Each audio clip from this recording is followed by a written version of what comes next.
Geoffman Enterprises Uganda Limited is an agribusiness established in the year 2014. It's a family-based company limited by shares, and we are the agro-processors of oilseed and animal feeds. In addition to that, we are also the buyers of African bird eye chili, which we do sell to commodity exporters. Sunflower is our raw material, and this sunflower is delivered to our processing site by smallholder farmers. Upon delivery, we do first of all the weighing, then do some sample testing to see what the moisture content and some foreign impurities of sunflower is. After that, we take it to our sorting bay. In our sorting bay, we subject this sunflower to pass through a mechanism whereby at the end of processing it, we get clean sunflower, which we now take to stage 2 of now processing the oil. In our processing sector, it is purely natural oil as is, no addictive. After processing, we do the filtering and packaging. In working in Sunflower Initiative, we work with the smallholder farmers.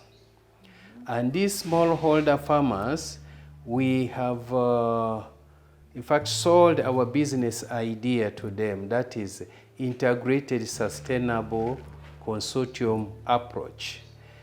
It means we alone we cannot work, together we work in a consortium.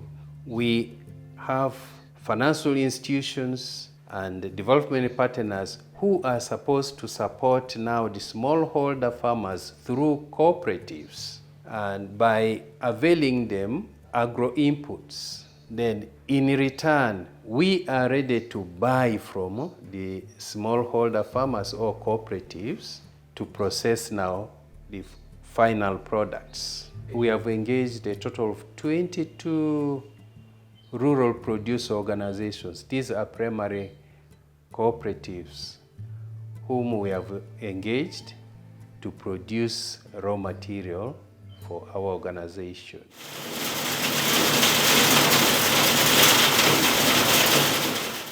This is our seed cleaner. It does the cleaning of the sunflower grains. We don't trust what comes from the farmers. We don't just feed it direct to the machines. We are very critical about quality. It does separation. One is to separate soil particles from the sunflower grain, and this is the outlet for soil. Then there are those other bigger particles which normally come with the sunflower grain, the husks. They exit from this chamber. It has a blower which is down here, which blows the dust through this screen. And then for the stones, they exit from behind. So it is a complete separation. Dust, soil, the bigger particles, stone, and the metals, all. Then the clean sunflower exits from this chamber. So basically, this is what it does. These are now the clean sunflower grains ready to be fed in our mill. From here, what we do is we bag them, we take them to our raw material store, which is ready for processing. There is generally a processing line which we are following. So this is our processing line. Like as it was previously said, our major challenge is the raw material. The store is empty, as you can see. That's why we are again running on the ground, engaging more farmers, the corporate farmers, the other smallholder farmers. We are trying to run around to see that this store is always full and doesn't run out of raw materials. We have engaged so many, and most of the farmers currently are harvesting. So in 1 or 2 weeks' time, this store is going to be full, probably up to even next year. So from here, our grains normally leave to the processing room. This is our combined oil press. which does both the cold press and the hot press. It has different units. This is the hopper where we feed our oil seed, say the sunflower grains. As it mills, the oil comes through the press screws, which are down here, just below there. The oil flows there, and then the cake, the residues from the oil seed, say the sunflower cake, they exit from this side, and this is how they appear like. In this trough, we do some quality control. Basically, this sunflower grains comes with the majorly two impurities, if I can say, of oil. One is the bacteria, because we have done the cleaning and you are not 100% that you have eliminated the bacteria there. So we do boiling here, majorly to eliminate the bacteria and to reduce on the moisture content of the oil. Moisture is not good for oil. So we normally reduce it by boiling it at 110 degrees. Moisture evaporates, say water evaporates at 100 degrees. So holding it at 110 degrees, we assure that majority of the moisture has reduced. When UNBS did the analysis and with our different testing laboratories, we realized that we have reduced it up to 0.002% of moisture content in our final oil, which actually gives a good shelf life for the oil. After boiling it, it comes to our filtering unit. These are our filters. It has 3 different screens which does the filtering. The first is this cloth, and then it has 2 other screens below the cloth which actually does the filtering. The whole aim is to eliminate bacteria. First of all, we eliminated it by boiling. So this is a hot oil which is around 80 degrees Celsius. This one goes direct to the packaging. Since he has washed his hands and so forth, he can do the packaging. So this is a 5-liter container, a very clear oil. As you can see, this one is purely natural oil. It's virgin. There's a clear difference between this and the refined oil, in that in this one, there's no additive. That means all the nutrients, the vitamins and so forth, they have remained intact. That's why even testing, the taste, when you eat this one here, you will find that natural flavor of sunflower in it. And then there are those other ones which are refined, which you will find in the markets, supermarkets, and so forth. You realize that those ones are a little bit lighter. It is normally fortified with the vitamins, especially A and E. That's why people say oil is bad, oil is what, but with this one here, what is actually bad here? It is purely natural. That's the only difference with this and the refined. However, there are different people who like different products. Others look at the appearance because the other one appears very clear and this one appears kind of thick. So you find some people still go for the refined products, and there are also others who want this one here, which is virgin. As for me, I will say the best is virgin oil. That's why we have taken it as it is. So this is our 5-liter package, but however, we do different packages. Half-liter, which goes at 4,500. We also do 1 liter, which is at 7,500. 3 liter is at 21,000. This 5 liter is at 35,000. And then the 20 liter package goes at 125,000. The idea started way back in 2019 through our sister organization, which is called Approaches to Rural Community Development, of which I'm the executive director.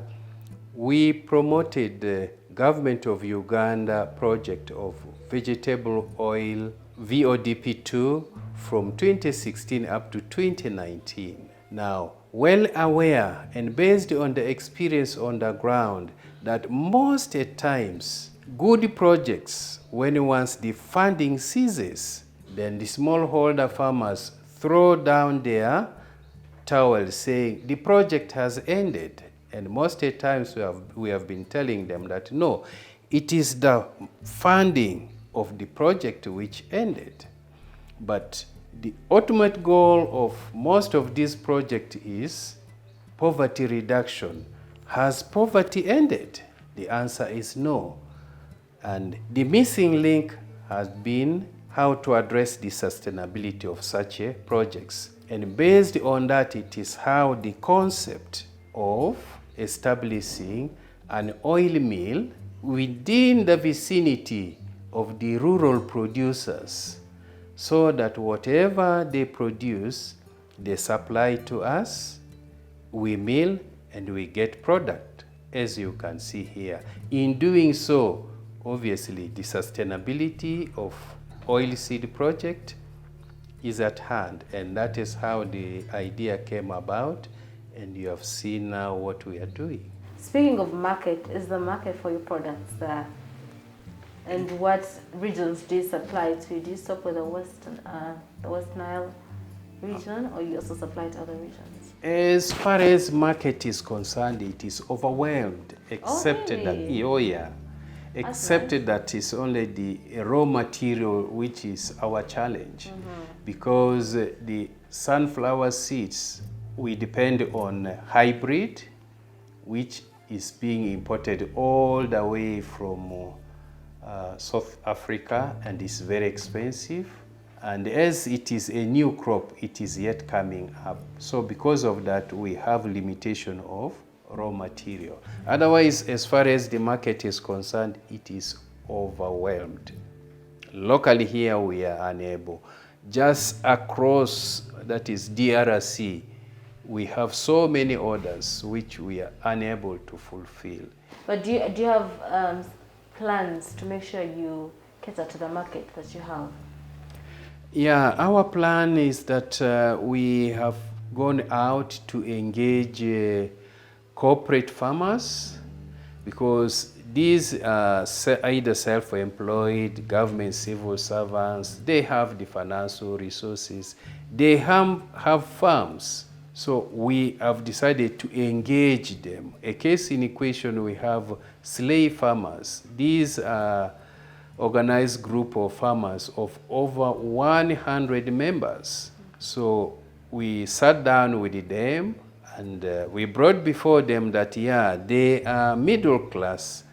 They're interested in such a good, consuming such a good products. But our challenge is raw material. We are unable to supply them consistently. In that scenario, we have registered already success. A good number of slave farmers, a good number of them have entered into now production of sunflower grains. Okay. Leave alone our smallholder farmers. As a company, we also have a challenge of power. Oh, really? Okay. Power is a total menace here. However, we thank that the Uganda government has at last thought of West Nile, and as I'm talking of now, the national high grid is already coming to West Nile. Yeah, because sooner than later we are looking at option of working both day and night. But due to power rationing, you are just compelled to cross your hands, and then you do nothing until the power is on. Okay. But sooner than later, that one is going to be a history. We have very big future plan. We have engaged UDBL, who are ready to buy for us a bigger capacity mill, because the machine which we have here, the capacity is only 3,500 metric tons per day. But we are looking to acquiring a bigger machine with the capacity of at least 20 metric tons per day. Why? Because should now the entire of West Nile embrace oilseed production, obviously the volume is going to be high. So we have to prepare ourselves for that eventuality by acquiring a bigger milling machine. In case someone wants to contact you, maybe they would want to invest in your company or buy from you, anything like that, how do they go about contacting you or the company? How do they go about contacting Geoffman? On phone? Yes. 0772 91 21 24. Okay, please. On WhatsApp? Yes. It's 0755 91 21 24. Email is geoffmanfoods At gmail.com. at gmail.com.